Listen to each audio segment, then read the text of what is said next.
ठगी के इस तरीकों को देखकर बैंक वाले भी हिल गए। आप रात में सो रहे होंगे और सुबह पता चलेगा अकाउंट खाली। एक मिस कॉल से आप हो सकते हैं कंगाल। अगर इस नंबर से मिस कॉल आए तो तुरंत बैंक को शिकायत करें। आप हो जाएं सावधान। किसी से लूटे लाख तो किसी से लूटे करोड़ों। न बैंक रोक पाई, न पुलिस कुछ कर पाई, न जज अंकल कुछ कर पाए। दुनिया में आपने फ्रॉड के कई बड़े बड़े किस्से और कहानियां सुनी होंगी। कई ऐसी फिल्में भी देखी होंगी जिसमें लूट के आपको बहुत सारे आइडिया मिल जाएंगे और उनमें से न जाने कौन सा आइडिया लुटेरे इस्तेमाल कर जाएं आपको पता नहीं होगा। लेकिन आज के दौर में लूट के कई और तरीके भी सामने आ गए हैं। किसी को ओटीपी से लूटा जा रहा है तो किसी को लड़की ने नंगा करके लूट लिया और किसी को फोन पर लूटा जा रहा है। इन सभी वारदातों से यह लगता है कि अब बैंक भी सुरक्षित नहीं है और यह घटना आपकी आंखें भी खोल देगी। हम कोशिश करते हैं कि आपको समस्या के साथ समाधान भी बताएं। ओटीपी बताकर अकाउंट से पैसा निकालने का तरीका तो पुराना हो चला। जमाना स्मार्ट वर्क का है। नई तकनीक के दौर में चोर भी स्मार्ट हो चुके हैं। इतने स्मार्ट कि पुलिस भी उनके सामने पानी कम चाय है। फिलहाल आप कह सकते हैं कि चोर, सरकार, अधिकारी, साइबर एक्सपर्ट से 4 कदम आगे चल रहे हैं। इसीलिए रिपोर्ट पूरी देखिए ताकि आप परिवार को दिखा सकें कि किस तरह से लूट की वारदात को अंजाम दिया जाता है और कैसे अपने अकाउंट को आप सुरक्षित रख सकते हैं। कुछ दिन पहले दिल्ली में एक पढ़े लिखे कारोबारी के अकाउंट में 48 लाख रुपए निकाल लिए गए। जिस समय रुपए निकाले गए उस समय कारोबारी ने किसी को कोई ओटीपी शेयर नहीं किया, साथ ही किसी लिंक पर भी क्लिक नहीं किया। फिर भी सवाल यह उठता है कि यह ठगी कैसे हो गई। पुलिस रिपोर्ट के मुताबिक नवंबर 13 को दोपहर के समय फोन पर कई मिस कॉल आए। कारोबारी के फोन पर जो नंबर दिखा वह सामान्य नहीं था। इंटरनेट कॉल आसानी से ट्रैक नहीं हो सकते। एक बार कारोबारी ने फोन उठाया पर कोई आवाज नहीं आई। यह मिस कॉल का सिलसिला करीब 1 घंटे तक चलता रहा और फिर वह हुआ जिसकी कल्पना कोई नहीं कर सकता था।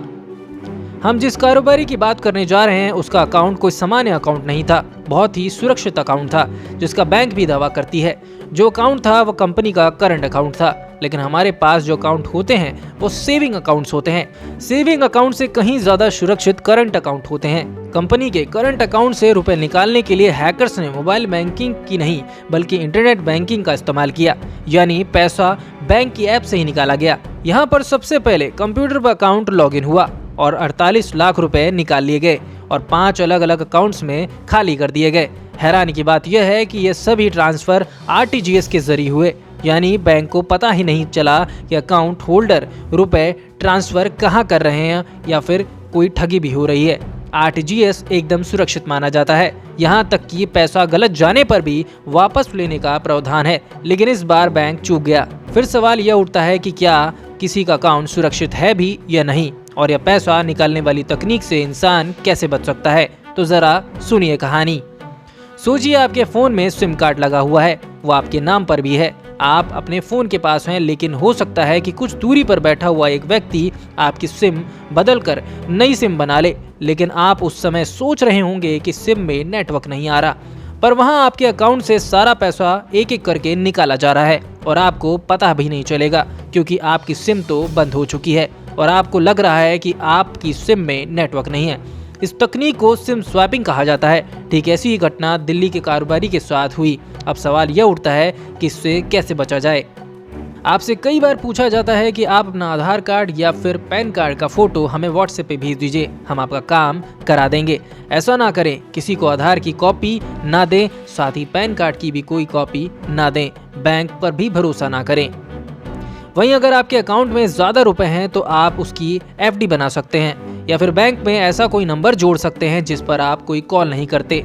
साथ ही वो जो नंबर है वो किसी स्मार्टफोन में नहीं लगा होना चाहिए। कई अकाउंट रखें जिसमें पैसा हो, उस अकाउंट का एटीएम जारी ना करें।